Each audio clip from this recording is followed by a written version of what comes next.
بسم اللہ الرحمن الرحیم۔ شروع اللہ کے نام سے جو بڑا مہربان نہایت رحم کرنے والا ہے۔ پیارے دوستوں، کربلا کی درد بھری داستان سننے سے پہلے حضرت حسن اور حسین کی مکمل زندگی سن لینا چاہیے تاکہ ہم پھر اچھی طرح کربلا کے واقعے کو سمجھ سکیں۔ تو حضرت حسن اور حسین ایسے بچے تھے کہ جن سے ہمارے حضور صلی اللہ علیہ وسلم سب سے زیادہ محبت کرتے تھے، یہاں تک کہ ان دونوں کو دیکھ کر ہمارے حضور صلی اللہ تعالی علیہ وسلم فرماتے تھے کہ حسن اور حسین جنت کے پھول ہیں اور یہ دونوں جنت کے سردار ہیں، اور ان دونوں سے محبت جو کرے گا اس نے مجھ سے محبت کی، اور جو ان دونوں سے نفرت کرے گا اس نے مجھ سے نفرت کی۔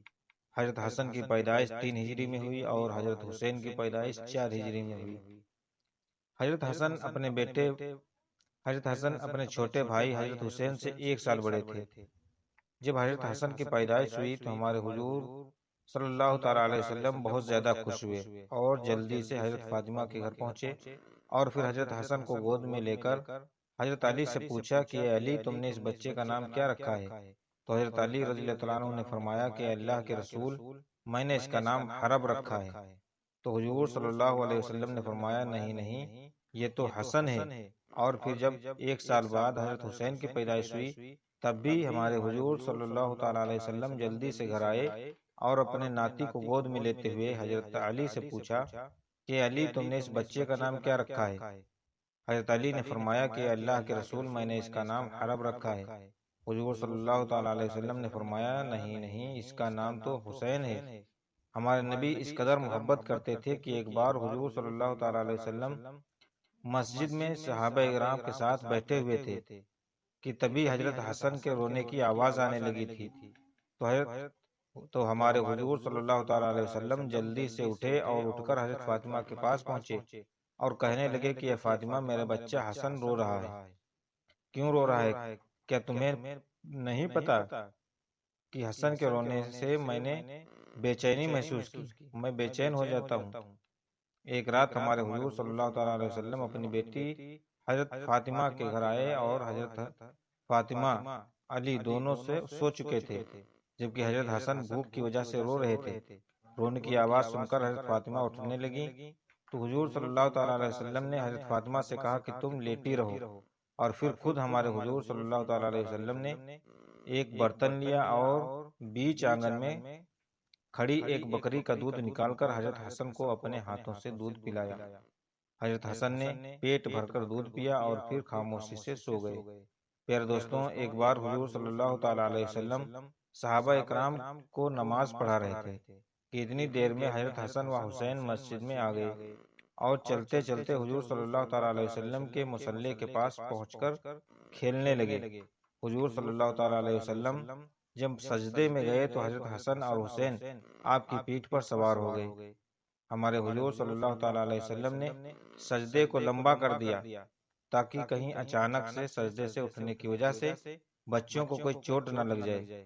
اس دن حضور صلی اللہ تعالیٰ علیہ وسلم نے اتنا لمبا سجدہ فرمایا کہ صحابہ اکرام کو شک ہونے لگا کہ کہیں حضور صلی اللہ تعالیٰ علیہ وسلم کی روح تو پرواز نہیں کر گئی۔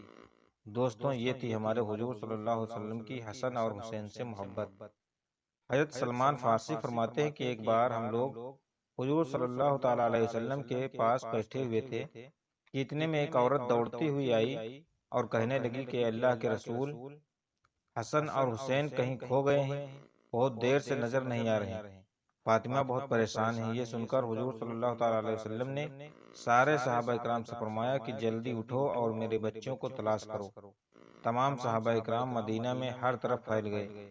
حضرت سلمان فارسی فرماتے ہیں کہ میں حضور صلی اللہ تعالیٰ علیہ وسلم کے ساتھ چلنے لگا، یہاں تک کہ دور ایک پہاڑ کے اوپر پہنچ کر دیکھا کہ حسن اور حسین ایک دوسرے سے چمٹے کھڑے ہیں اور ان کے سامنے ایک کالا ناگ اپنی دم پر کھڑا پھنکار مار رہا ہے۔ اس کے منہ سے آگ نکل رہی تھی۔ یہ ناگ اللہ تعالیٰ نے بھیجا تھا تاکہ حسن اور حسین آگے جنگل میں نہ جا سکیں۔ جب اس ناگ نے حضور صلی اللہ تعالیٰ علیہ وسلم کو دیکھا تو مڑ کر دوسری طرف چل دیا اور ایک بل میں داخل ہو گیا۔ حضور صلی اللہ تعالیٰ علیہ وسلم نے آگے بڑھ کر حسن اور حسین کو گلے سے لگا لیا اور ان کے چہرے پر ہاتھ پھیرتے ہوئے فرمایا کہ میرے بچوں، تم پر میرے ماں باپ قربان ہوں، تم میرے اللہ کے نزدیک کتنے عزت دار ہو اور پھر حضور صلی اللہ تعالیٰ علیہ وسلم نے حضرت حسن کو دائیں کندھے پر اور حضرت حسین کو بائیں کندھے پر سوار کیا اور انہیں لے کر مدینہ کی طرف چل دیے۔ حضرت سلمان فارسی فرماتے ہیں کہ جب میں نے منظر دیکھا تو حسن اور حسین سے کہا کہ بچوں، آج تمہاری سواری تو بہت اچھی ہے۔ تو حضور صلی اللہ تعالیٰ علیہ وسلم نے فرمایا کہ سواری کے ساتھ سوار بھی بہت اچھے ہیں۔ پیارے دوستوں، ایک بار ہمارے حضور صلی اللہ تعالیٰ علیہ وسلم اپنی بیٹی فاطمہ کے گھر گئے تو حسین نظر نہیں آئے۔ حضور صلی اللہ تعالیٰ علیہ وسلم نے پوچھا کہ اے فاطمہ، میرے بچے حسن اور حسین کہاں ہیں؟ حضرت فاطمہ نے جواب دیا کہ اے اللہ کے رسول، آج صبح گھر میں کھانے کو کچھ بھی نہیں تھا، اس لیے حضرت علی نے کہا کہ اے فاطمہ، میں حسن اور حسین کو باہر لیے جاتا ہوں تاکہ کچھ کھانے کا انتظام کر لوں، ورنہ یہ دونوں گھر میں بھوکے تمہیں بہت پریشان کریں گے۔ اس لیے اللہ کے رسول حضرت علی حسن اور حسین کو ایک یہودی کے باغ میں لے گئے۔ یہ سن کر ہمارے حضور صلی اللہ تعالیٰ علیہ وسلم اس یہودی کی باغ کی طرف چل دیے۔ اس کے باغ کے پاس پہنچ کر دیکھا کہ حسن اور حسین پانی میں کھیل رہے ہیں اور ان کے پاس کچھ کھجور پڑی ہوئی ہیں۔ دوپہر کی دھوپ بڑھتی جا رہی تھی تو حضور صلی اللہ تعالیٰ علیہ وسلم نے حضرت علی کو بلا کر کہا کہ علی، دھوپ تیز ہونے والی ہے، اس لیے جلدی سے میرے بچوں کو گھر لے کر جاؤ۔ حضرت علی نے کہا کہ اللہ کے رسول، بس میں جلدی ہی حسن اور حسین کو گھر لے کر پہنچتا ہوں۔ اور پھر ہمارے حضور صلی اللہ تعالیٰ علیہ وسلم نے حضرت حسن کو اپنی گود میں اٹھا لیا اور حضرت علی نے حضرت حسین کو اپنی گود میں اٹھا کر اور اپنے گھر کی طرف چل دیے۔ ہمارے حضور صلی اللہ تعالیٰ علیہ وسلم اپنے ان دونوں بچوں سے اتنی محبت کرتے تھے کہ ایک بار ہمارے حضور صلی اللہ تعالیٰ علیہ وسلم ممبر پر کھڑے صحابہ کرام کو خطبہ دے رہے تھے کہ تبھی حضرت حسین اپنے گھر سے نکلے۔ انہوں نے ایک لمبی چادر اوڑھ رکھی تھی، وہ چادر زمین پر گھس رہی تھی۔ چلتے چلتے حضرت حسین کا پیر اس چادر میں الجھ گیا اور وہ زمین پر چہرے کے بل گر پڑے۔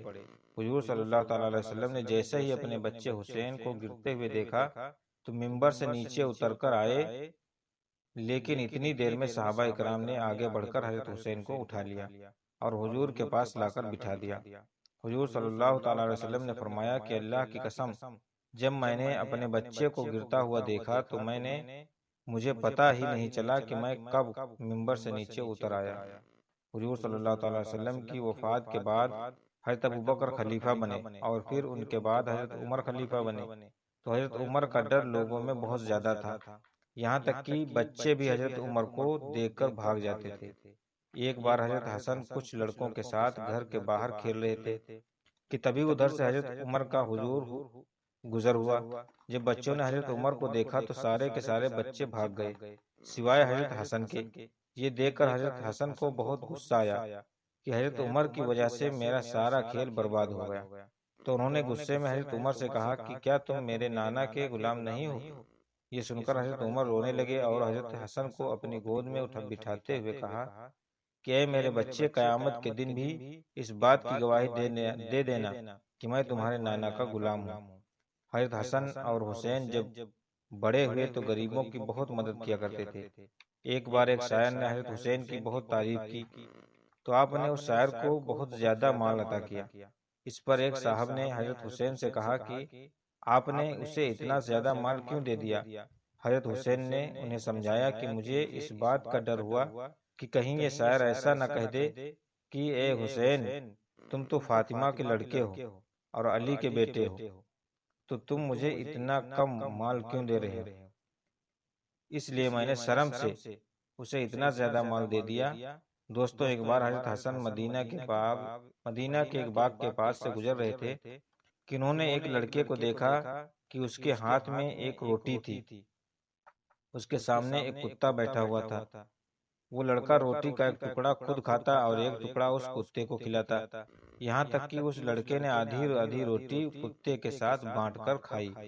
یہ دیکھ کر حضرت حسن نے اس لڑکے سے پوچھا کہ اے لڑکے، تم تو انسان ہو، اس لیے تمہیں روٹی کا زیادہ حصہ کھانا چاہیے تھا۔ تو اس لڑکے نے جواب دیا کہ اس کتے کے سامنے مجھے زیادہ روٹی کھاتے ہوئے شرم آ رہی تھی، اس لیے میں نے آدھی روٹی آپس میں بانٹ لی۔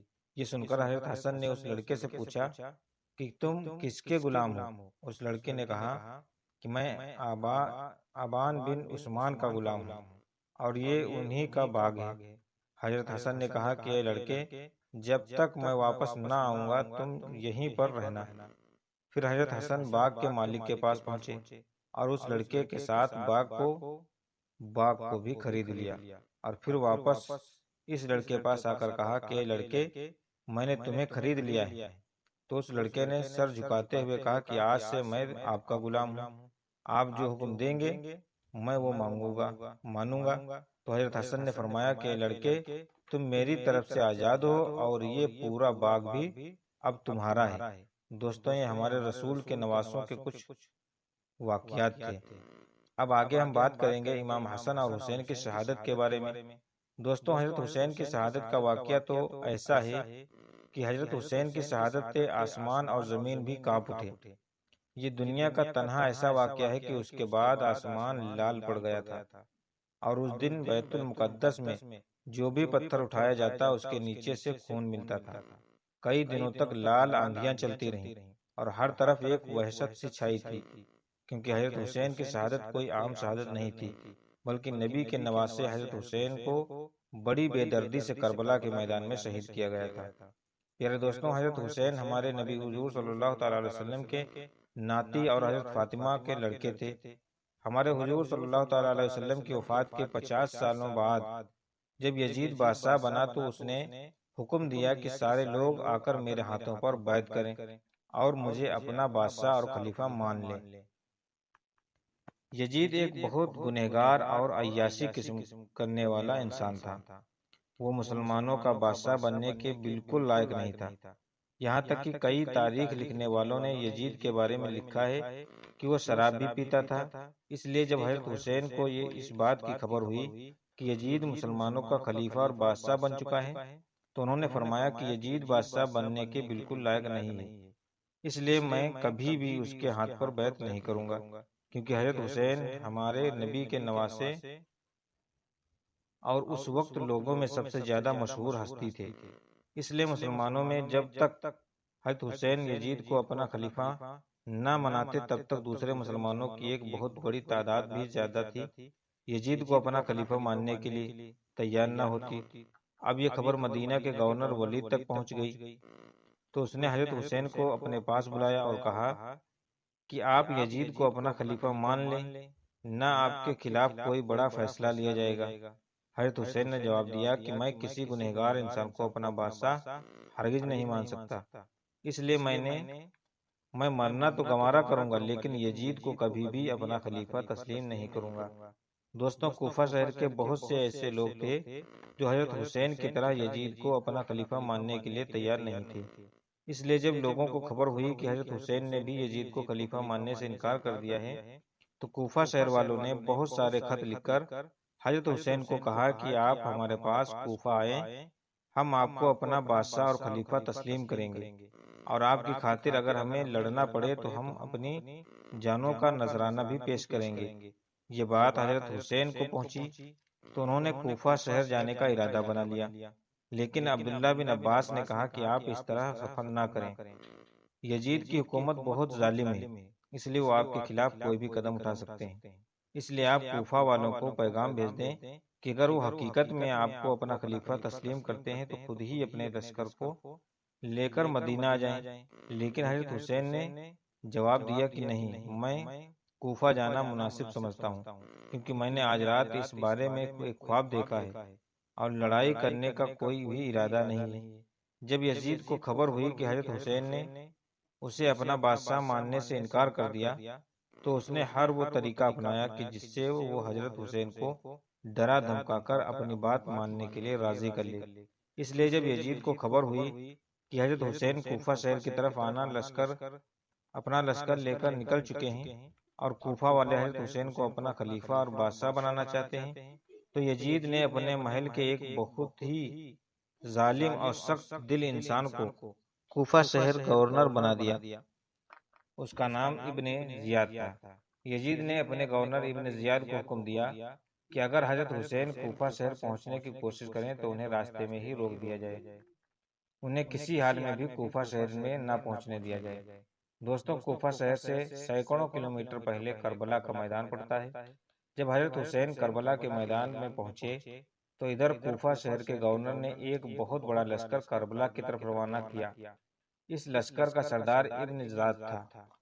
دشمنوں کا لشکر جیسے ہی کربلا کے میدان میں پہنچا تو سب سے پہلے ان لوگوں نے ندی کے کنارے اپنے آدمیوں کو پھیلا دیا تاکہ حضرت حسین کے قافلے والوں کو ایک بھی بوند پانی نصیب نہ ہو سکے اور یہ لوگ مجبور ہو کر یزید کو اپنا خلیفہ مان لیں۔ حضرت حسین کے ساتھ صرف 72 لوگ تھے، جس میں 32 لوگ گھوڑوں پر سوار تھے اور باقی سب پیدل آئے تھے۔ 3 دنوں تک حضرت حسین اور ان کے ساتھی سب پیاس سے تڑپ رہے تھے۔ حضرت حسین کے ساتھ کربلا کے میدان میں ان کی بہنیں، بھائی اور لڑکے بھی سبھی مدد کے لیے آئے تھے۔ دشمنوں کا لشکر نے جب دیکھا کہ پانی روکنے کے باوجود حضرت حسین اور ان کے ساتھی اپنی بات پر اڑے ہوئے ہیں تو ان لوگوں نے حضرت حسین کے لشکر پر حملہ کرنا چاہا۔ تو حضرت حسین نے دشمنوں کے سردار کو پیغام بھیجا کہ ہمیں رات بھر سوچنے کا موقع دو، پھر ہم فیصلہ کریں گے۔ یہ پیغام سن کر سمر کی، جس نے حضرت حسین کی گردن کاٹی تھی، تو اس نے کہا کہ ہم رات بھر کی مہلت نہیں دیں گے بلکہ اسی وقت حملہ کریں گے۔ لیکن آگے سے کسی نے کہا کہ یہ سمر مہلت ہی تو مانگ رہے ہیں، اگر وہ بغیر لڑے مان جاتے ہیں تو اس سے اچھی بات کیا ہوگی، اس لیے رات بھر وہ مہلت دے دینا چاہیے۔ سمر نے کہا کہ ٹھیک ہے، اگر رات بھر میں سمجھ جاتے ہیں تو ٹھیک ہے، ورنہ صبح صبح حملہ کر دیں گے۔ یہ جمعے کی رات تھی۔ حضرت حسین نے اپنے تمام ساتھیوں کو جمع کر کے فرمایا کہ میرے پیارے دوستوں، ساتھیوں، تم میں سے جو جانا چاہے وہ جا سکتا ہے۔ میں نہیں چاہتا کہ میری وجہ سے تمہیں اپنی جان گنوانا پڑے، اس لیے میری طرف سے بالکل اجازت ہے۔ میں ان دشمنوں کا جیسا ہو سکے گا مقابلہ کروں گا، ورنہ اللہ کی راہ میں شہید ہو جاؤں گا۔ سارے ساتھیوں نے جواب دیا کہ اے حسین، کچھ بھی ہو جائے، ہم آپ کو اس حالت میں چھوڑ کر واپس نہیں جائیں گے، اور ان دشمنوں کو آپ سے لڑنے سے پہلے ہمارا مقابلہ کرنا ہوگا۔ آپ کی خاطر ہم اپنے سر کٹوا دیں گے اور اپنی جانوں کا نذرانہ پیش کر دیں گے۔ ساری رات حضرت حسین اور ان کے ساتھیوں نے اللہ کے سامنے رو رو کر دعائیں مانگی اور اپنی فریاد رکھی۔ صبح سب نے فجر کی نماز پڑھی۔ سامنے دشمنوں کا لشکر حملہ کرنے کو تیار تھا کہ اسی وقت حضرت حسین کو ہلکی سی نیند آ گئی، اور پھر جب وہ بیدار ہوئے تو مسکرانے لگے۔ ساتھیوں نے پوچھا کہ حضرت آپ مسکرا کیوں رہے ہیں؟ تو حضرت حسین نے جواب دیا کہ ابھی خواب میں مجھے نانا حضرت محمد مصطفیٰ صلی اللہ تعالیٰ علیہ وسلم نظر آئے تھے۔ وہ مجھ سے کہہ رہے تھے کہ بیٹا، میں تمہیں لینے آ گیا ہوں۔ اور پھر حضرت حسین نے اپنے لشکر کو ترتیب دے کر کھڑا کیا اور سامنے دشمنوں کو پکار کر کہا کہ لوگوں، کیا تمہیں پتا ہے کہ تم یہ کیا کرنے جا رہے ہو؟ کیا تم رسول کے نواسوں سے جنگ لڑنا چاہتے ہو؟ کیا تمہیں پتا نہیں کہ میرے نانا محمد صلی اللہ علیہ وسلم کون تھے؟ کیا میں علی کا بیٹا نہیں ہوں؟ کیا حضرت حمزہ میرے نانا کے چچا نہیں تھے؟ کیا حضرت جعفر میرے نانا محمد کے چچا بھائی نہیں تھے؟ کیا تمہیں میرے نانا کی وہ بات یاد نہیں جو انہوں نے میرے اور میرے بھائی حسن کے بارے میں فرمایا تھا کہ حسن اور حسین جنت کے نوجوانوں کے سردار ہیں؟ دشمنوں کے لشکر پر حضرت حسین کی ان باتوں پر کوئی اثر نہ ہوا۔ ان کے لشکر میں صرف ایک مسلمان حضرت حور بن قیس ایسے تھے کہ جو یزید کے لشکر کو چھوڑ کر حضرت حسین کی طرف آ گئے اور کہنے لگے کہ یہ وقت ہے جنت اور دوزخ کے فیصلے کا۔ اگر آج میں حضرت حسین پر تلوار اٹھا لوں گا تو مجھے ہمیشہ کے لیے جہنم میں ڈال دیا جائے گا۔ دشمنوں کے سردار ابن سعد نے سب سے پہلے تیر حضرت حسین کے لشکر کی طرف چلاتے ہوئے کہا کہ تم لوگ گواہ رہنا کہ آج سب سے پہلا تیر میں نے چلایا تھا، اور پھر لڑائی شروع ہو گئی۔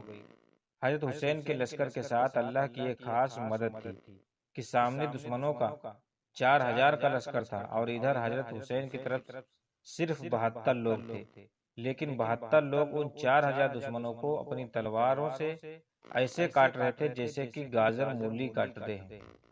حضرت حسین کے لشکر میں ایک بہت بہادر مسلمان تھے، ان کا نام حضرت زہیر تھا۔ دشمنوں کے 10 لوگ ایک ساتھ مل کر حضرت زہیر پر حملہ کرتے، لیکن حضرت زہیر اپنے گھوڑے پر بیٹھ کر اپنی تلوار ہوا میں لہراتے ہوئے ایسی تیزی سے ان دشمنوں کا مقابلہ کر رہے تھے کہ پلک جھپکتے ہی سب کی گردن کاٹ کر انہیں زمین پر گرا دیتے تھے۔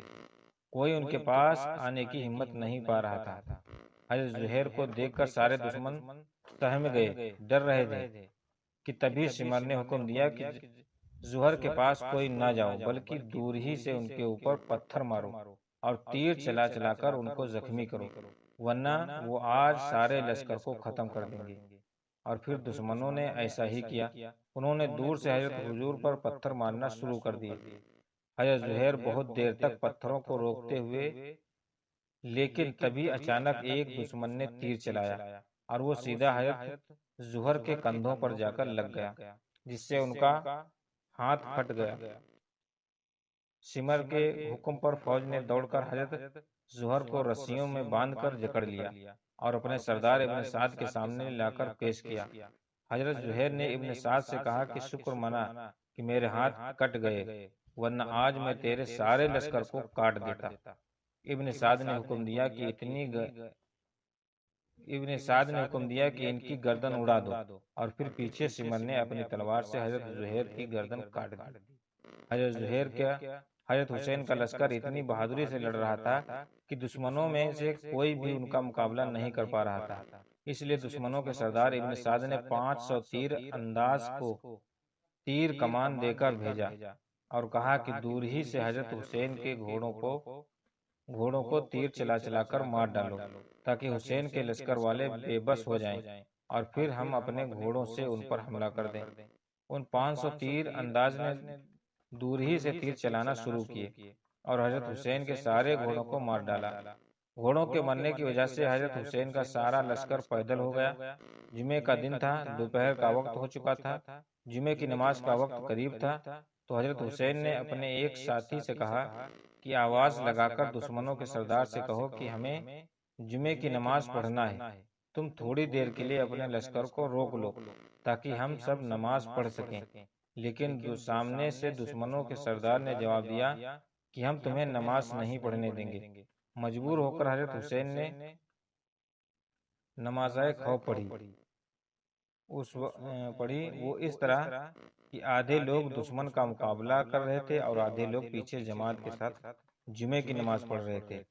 پھر جب یہ لوگ نماز سے فارغ ہوئے تو دشمن کا مقابلہ کرنے لگے اور باقی لوگوں نے آ کر اپنی جمعے کی نماز پڑھ لی۔ لڑائی مسلسل جاری رہی۔ دشمنوں کی فوج کے پاس گھوڑے اور ہتھیار تھے، لیکن حضرت حسین کی فوج کے سارے گھوڑے مارے جا چکے تھے۔ اس لیے دشمنوں نے آگے بڑھ کر حضرت حسین کی فوج پر حملہ کر دیا اور ایک ایک کر کے حضرت حسین کی فوج کے سارے لوگوں کو مار دیا۔ حضرت حسین کے بڑے لڑکے حضرت علی اکبر سامنے کھڑے تھے۔ ایک دشمن نے اپنا گھوڑا دوڑایا اور حضرت علی اکبر کے سینے پر اپنی تلوار چلاتے ہوئے ان کی گردن اڑا دی۔ اپنے بیٹے کو اس طرح قتل ہوتا دیکھ کر حضرت حسین بھی تڑپ اٹھے اور دوڑ کر علی اکبر کو اپنی گود میں لیا اور آنکھوں سے آنسو جاری ہو گئے۔ لیکن دشمنوں نے آج نواسے رسول پر رحم نہ کھایا۔ حضرت علی اکبر نے اپنے باپ حضرت حسین کی گود میں ہی دم توڑ دیا۔ حضرت حسین نے اپنے بیٹے کی لاش اٹھا کر ایک کنارے رکھی۔ اسی وقت ایک دشمن نے حضرت حسین پر حملہ کرنا چاہا تو حضرت حسین کے بھائی حضرت عباس آگے بڑھے اور اس دشمن کا جم کر مقابلہ کیا، لیکن وہ اپنے گھوڑے پر سوار تھا، حضرت عباس پیدل تھے، اس لیے تھوڑی دیر کے مقابلے کے بعد اس دشمن نے حضرت عباس کو بھی شہید کر دیا۔ ایک ایک کر کے سارے اہل بدر شہید ہو چکے تھے۔ حضرت حسین کے ساتھ اس دن ان کے گھر والوں میں سے 18 لوگ آئے تھے، لیکن یہ دشمن ایک ایک کو تاک کر شہید کرتے جا رہے تھے۔ حضرت حسین اپنی آنکھوں کے سامنے اپنے بچوں اور بھائیوں کو ذبح ہوتا دیکھ رہے تھے۔ حضرت حسین کے بڑے بھائی حضرت حسن کے بیٹے حضرت عبداللہ نے جب دیکھا کہ دشمنوں نے میرے چاچا حضرت حسین پر حملہ کر دیا ہے، تو یہ 6 سال کا بچہ اپنے خیمے سے ایک لاٹھی لے کر اپنے چاچا حضرت حسین کو بچانے کے لیے دوڑا، لیکن تبھی سامنے سے دشمن نے ایک تیر چلایا اور پھر گھوڑا دوڑا کر حضرت حسین کے سامنے ہی ان کے بھتیجے حضرت عبداللہ کے سینے پر تلوار ماری اور انہیں شہید کر دیا۔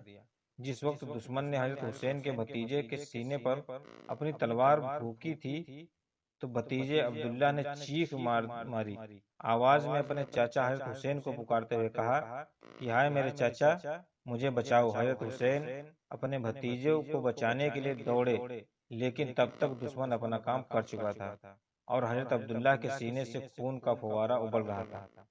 حضرت حسین نے دوڑ کر اپنے بھتیجے عبداللہ کو اپنی گود میں لیا اور روتے ہوئے کہا کہ اے میرے بھتیجے، مجھے معاف کر دینا، آج کربلا کے میدان میں تیرا چچا حسین بہت بے بس ہوں۔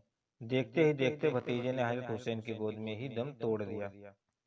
حضرت حسین نے روتے ہوئے بھتیجے کی لاش اٹھا کر کنارے رکھی۔ خیمے کے اندر سے گھر کی عورتیں یہ سارا منظر دیکھ رہی تھیں۔ حضرت حسین کی بہن حضرت زینب خیمے کے اندر مصلی بچھا کر اللہ کے سامنے سجدے میں گر گئی اور رو رو کر دعائیں کر رہی تھی کہ اللہ آج اپنے نبی کے نواسے اور میرے بھائی حسین کی مدد فرما۔ یا اللہ، آپ دیکھ رہے ہیں کہ ان دشمنوں نے کیسے میرے گھر والوں کو شہید کر دیا۔ پیارے دوستوں، کربلا کے میدان میں حضرت حسین رضی اللہ تعالیٰ عنہ سے لڑنے والے ان کے دشمن کوئی غیر مسلم نہیں تھے، بلکہ سب کے سب مسلمان تھے۔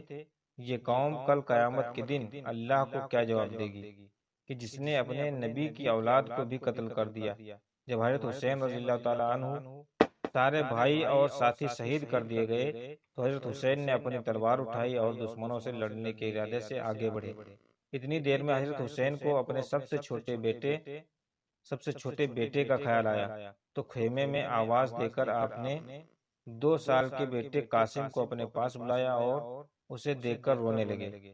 سوچ رہے ہوں گے کہ آج یہ میرا پیارا بچہ یتیم ہو جائے گا، اس کے سر سے باپ کا سایہ اٹھ جائے گا۔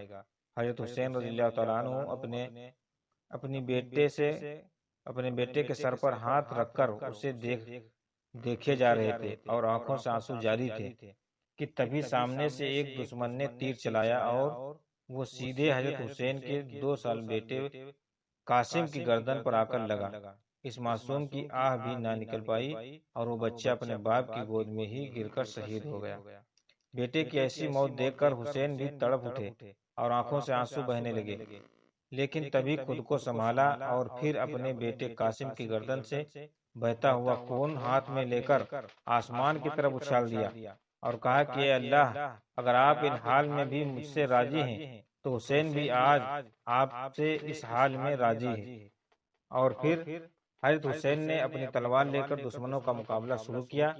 حضرت حسین رضی اللہ تعالیٰ عنہ کو اللہ نے بہت طاقت عطا فرمائی تھی، اس لیے جو بھی ان کے سامنے آتا اپنی جان سے ہاتھ دھو بیٹھتا۔ حضرت حسین 3 دنوں سے پیاسے تھے، دشمنوں نے پانی تک روک رکھا تھا، پانی کا ایک ایک بوند بھی اس نبی کے نواسے کو نصیب نہ ہوا۔ اسی حالت میں پیارے حضرت حسین کربلا کے میدان میں اکیلے دشمنوں کا مقابلہ کر رہے تھے۔ حضرت حسین ایسی بہادری سے لڑ رہے تھے کہ دشمنوں کا لشکر میں سے ایک آدمی کی جن کا نام عبداللہ بن عمار تھا، اس نے کہا کہ اللہ کی قسم، میں نے اپنی ساری زندگی میں کوئی ایسا انسان نہیں دیکھا کہ جس کی آنکھوں کے سامنے اس کے سارے گھر والوں کو شہید کر دیا گیا ہو، پھر بھی وہ اتنی ہمت اور بہادری کے ساتھ اپنے دشمنوں کا مقابلہ کرے جیسا کہ آج حسین کر رہے ہیں۔ حضرت حسین کو بہت تیز پیاس لگی تھی، اس لیے وہ لشکر کو کاٹتے ہوئے سامنے دریا کی طرف بڑھے اور دریا کے پاس پہنچے۔ جیسے ہی ہاتھ میں پانی لے کر پینا چاہا تو سامنے سے ایک دشمن نے ایسے تیر چلایا کہ وہ سیدھے حضرت حسین کی گردن کو لگتا ہوا گزر گیا اور ان کی گردن سے خون بہنے لگا۔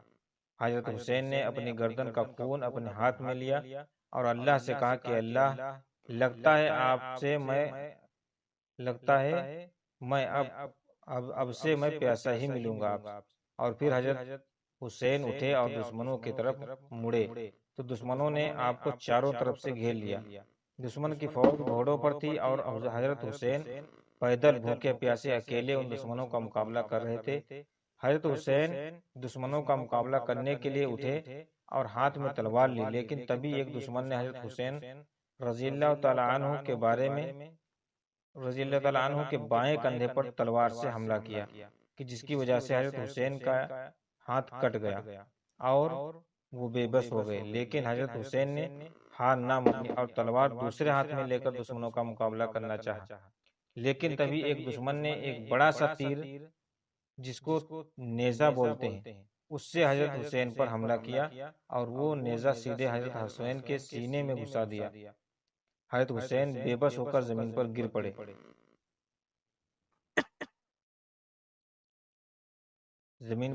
سمر نے فوج سے کہا کہ آگے بڑھ کر حسین کی گردن کاٹو، لیکن کوئی اس کی ہمت نہیں کر پا رہا